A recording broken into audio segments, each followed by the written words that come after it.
Hi, I'm Summer McMurry with Carolina Pediatric Therapy, and I'm here with Catherine Tintle, speech language pathologist, and our lead clinician for the school-based services here at Carolina Peds. And I'm asked her to join us today to talk a little bit about some activities that she does with preschool and school-age children. So thanks for joining me today. No problem. This So, has been fun. yeah, isn't it fun? It's been a learning experience for everybody. Definitely that. Well, so we're trying to answer questions for families about teletherapy because this is a new thing with everyone being quarantined due to COVID-19. And one of the things is the families are asking questions about is what does teletherapy look like? And then what activities are you guys doing that are going to keep my child engaged in the service while we're doing this a little differently because they're used to coming into the clinic or us going to the school or being in person. And so a lot of curiosity out there. Thought we'd answer some questions about that. So Sure. the first question I have for you is, what is one question that parents are asking you and how are you answering that question for them? A lot of my parents, were ready to get on Zoom and just ready to go forward, no problem. But some parents are a little bit wary, like, oh, I don't have a computer. How is that going to work? So I just kind of reassure them, say, do you have FaceTime? A lot of people do, and a lot of kids are used to communicating through FaceTime. So what I like to do is just kind of start with that, and then once I get them on a FaceTime call, walk them through getting Zoom on their computer or on their phone, get them logged into a meeting where it's not stressful because now we have extra security measures and passwords and things like that. So that's kind of how I approach it and just say, hey, let's try it. Let's figure this out together because it's new to me too. So that's kind of how I approach it. Other parents might be worried like, oh, my kid's not going to sit in front of a computer for 45 minutes. That's not going to work. And I say, well, let's just see how it goes. And, if little Johnny runs into his room and grabs his toy, we'll just kind of follow his lead, just like we would in a regular therapy session, face to face, and kind of coach that parent and help them kind of create the environment. If we're working on, eliciting language, kind of, walk them through what we would do. And, like, let's give them a choice of 2 toys, or let's put it out of reach where they have to use words to ask for something. So, it's not always that we expect them to sit in front of the screen. We want it to be natural interaction, just like when it's face to face. So. Right.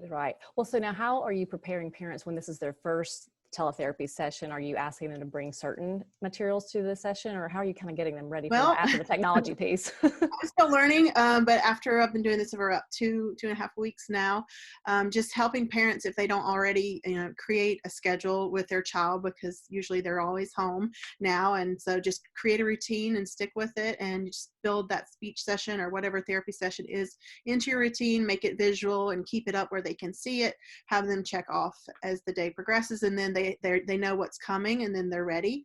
I try to just have them not prepare too much, but just find a place that's kind of optimal for learning, sitting at the table with there's good lighting, and, if they have headphones, that helps them direct their attention better than just using the regular computer speakers because there's background noise in the house. So headphones, schedule, that's pretty much it. Okay. Most of the materials and things we use are either toys that they have or things that are on my computer, so you don't really have to bring things ready. Maybe older kids would paper and pencil. Sure. Need it. How about with all of the siblings in the house? Because there are a lot of homes where everybody's at home now and they're getting all their virtual learning from home and the entire crew is at home. How are you incorporating siblings into therapy? For the older kids, the siblings are usually doing their work too. So you might have to just kind of tune out there. You can hear them talking a little bit. But for the younger kids, a lot of times I'm using the older siblings to help keep the child engaged. And, because big brother's doing it, like, now it's your turn. Like, you say whatever sound they're working on, or you ask for more, ask for help. And so actually the older siblings have been kind of a blessing. And so then the parent can, help navigate with what they're dealing with too, be engaged, but still, the brother's part of I'm thinking of one client, but the sibling is part of the therapy session. It's been really, really cool and brought us closer, Well, I guess for your families that you don't typically see in the home, you've probably gotten to see a lot of how they're navigating and the things that they have to deal with at home as well. Yeah, it just kind of naturally ended up, usually we have something we work towards a reward at the end, and sometimes it's a prize box in the clinic, or sometimes it's a game. But a lot of times I've seen that my clients are wanting to show me things in their house or show me their pets. And so I kind of use that as a reward and work towards that. And then I'll find something in my house to show them as well. And it's been kind of a cool development. Well, you told me one day that you shared a guitar. That was a fun, that was one at Fernleaf, a school where I worked. So we had 2 or 3 students at the same time, so that gets complicated. But one of them was being a little bit off task and started playing his guitar, and I said, okay, well, I have a guitar too, so let's do our work, and then at the end we'll have a jam session. And so we did at the end, and it sounded horrible, but the kids were really I think they enjoyed it. It was fun for me too. So they probably are excited to see you with your guitar, and that's a different thing for you too. This might their picture of you. husband's, but I pretended that I knew how to play it. Awesome. Okay, so let's talk about some of the activities that you're doing with the school-age children. Can you share a few of those? Yeah, for maybe a preschool age child, usually start with just kind of getting a conversation going and then sharing the screen. And then I'll open up just a quick little plan and talk about in general terms, what are we working on? If it's a younger child, we might work on combining words and maybe asking for help or asking for more. And then we work towards earning smiley faces. And, a cool thing about sharing the screen, you can give control to the other person and they can choose a color. And when they are working hard and doing what is expected, then they earn their smiley faces. And then they work towards some reinforcement at the end. So for a younger child, we might have a simple plan like this, where they can make choices. They can choose from a matching game, a fruit catching game, or a picture scene, and then you can give them control. Maybe I can give you control, and you can drag what you want to do first, Summer. Okay, let's see. I want to do this one. So I pull this one in. Okay, so first we're going to do the matching game, and you just leave it there. Mm-hmm. So then I'm going to go to the internet, and this website has a lot of cool matching games, and you can just search by different titles. And so this one is an animal one. And so since you're still able to have control, we can search for the animal and talk about the animal. And then the parent can have the child ask for their turn and tell them which one they want and work on the things that way using with, a combination of sign language, or you can bring in kind of a visual pacing board to help them combine utterances. And then when you're done with that, you would go back and give them their smiley face if they worked hard, and then they would choose maybe the apple game. So we would go back to the internet. So it's kind of fun and interactive. And so a child could be working on quantities, understanding things like more and less. So then we would count those, and then he would get a turn or she would get a turn, and then we would compare, see if you can control. That's great. And you're using a good deal of technology with your sessions and a lot of the things you're finding on the internet as resources. So with maybe an older child, we might be working on, like, let's say the S sound or answering where questions. So I would use some kind of visual, just like we would in person. And you can use the draw feature to kind of highlight different things, talk about, how do you say the snake sound, air comes out, have us feel for the air. Let's use the drawing feature and have the child draw the air coming out. And then we would try to find ways to elicit that sound in words. And this is a website. A lot of websites are giving free trials. And so this one's interactive, and you can click on sunshade, different S words. And the children like to kind of take turns finding things and talking about it. You could play I Spy. And then let's say they're working on where questions.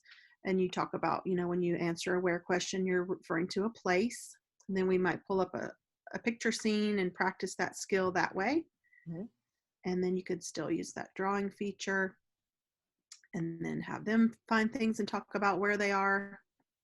That's great. So for yours, you're letting the child have a lot of control of the mouse, and they're able to do the circling. And you're kind of directing them a little bit there. Yeah.